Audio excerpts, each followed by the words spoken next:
Second day கரகம் வர start ஆகிடுச்சு. அதுக்குள்ளே நான் வாசல்லாம் தெளித்து கோலம் போடலான்னு சொல்லிட்டு தண்ணி தெளிக்கிறதுக்குள்ளே பார்த்திங்கன்னா 4-5 வண்டி வந்து எனக்கு கிராஸ் பண்ணி போயிட்டே இருந்துச்சு.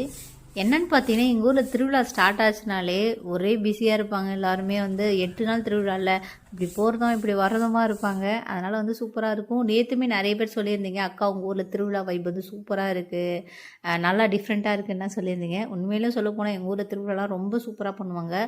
வாரம் வாரம் ஒரு திருவிழா வரும்னு வச்சுக்கோங்களேன். அந்தளவுக்கு வந்து சூப்பராக இருக்கும். சிம்பிளாக ஒரு கோலத்தை போட்டு வந்துட்டேன். சரியான சூடு காலில். அப்படியே உள்ளே வந்து கேசரி ரெடி பண்ண ஸ்டார்ட் பண்ணியாச்சு. 1 கப் அளவுக்கு ரவை எடுத்து நல்லா நெய்யில் வறுத்து எடுத்துட்டேன். அதே கடாயில் 4 கப் தண்ணி ஊற்றி நல்லா தண்ணி கொதிச்சதுக்கப்புறம் அந்த ரவை வறுத்து வச்சுருக்கோம், அதை தூக்கி அப்படியே தண்ணிக்குள்ளே போட்டுக்கிறேன். இந்த மாதிரி நீங்கள் செஞ்சிங்கன்னா நல்லா கொழுன்னு சூப்பராக இருக்கும் கேசரி சாப்பிட்றதுக்கு. ரொம்ப கட்டியாக இல்லாமல் நல்லா வந்து ஒரு மாதிரி க்ரீமியாட்டம் இருக்கும் கேசரி. அப்படியே இந்த கலருக்கு வந்து நான் லெமனில் தான் எடுத்திருக்கேன். கலரும் போட்டதுக்கப்புறம் ஒரு கப் அளவுக்கு நான் சுகர் சேர்த்துக்கிறேன். 1 கப் தான் ரவை எடுத்துருந்தேன். உங்களுக்கு சக்கரை கம்மியாக வேணும்னா கம்மியாக சேர்த்துக்கலாம், இன்னும் அதிகமாக வேணும்னா அதிகமாகவும் சேர்த்துக்கலாம்.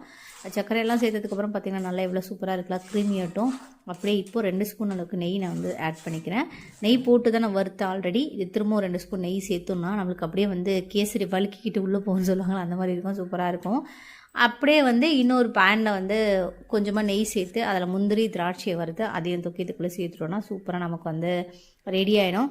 இப்போ வந்து நான் ஒரே ஒரு ஏலக்காய் மட்டும் பிச்சு சேர்த்துக்கிறேன். ஏன்னா எனக்கு ஏலக்காயோட ஃப்ளேவர் வந்து அந்தளவுக்கு பிடிக்காது. அதனால் சும்மா லைட்டாக சாமிக்கு வந்து நல்லா நம்ம வாசனையே கொடுக்கணும்ல, அதுவும் ஏலக்காய் வாசனை ரொம்ப பிடிக்கும்ல, அதுக்காக வந்து நான் சேர்த்தது. மற்றபடி எனக்கு வந்து ஏலக்காயோட ஃப்ளேவர் வந்து அந்தளவுக்கு பிடிக்காது.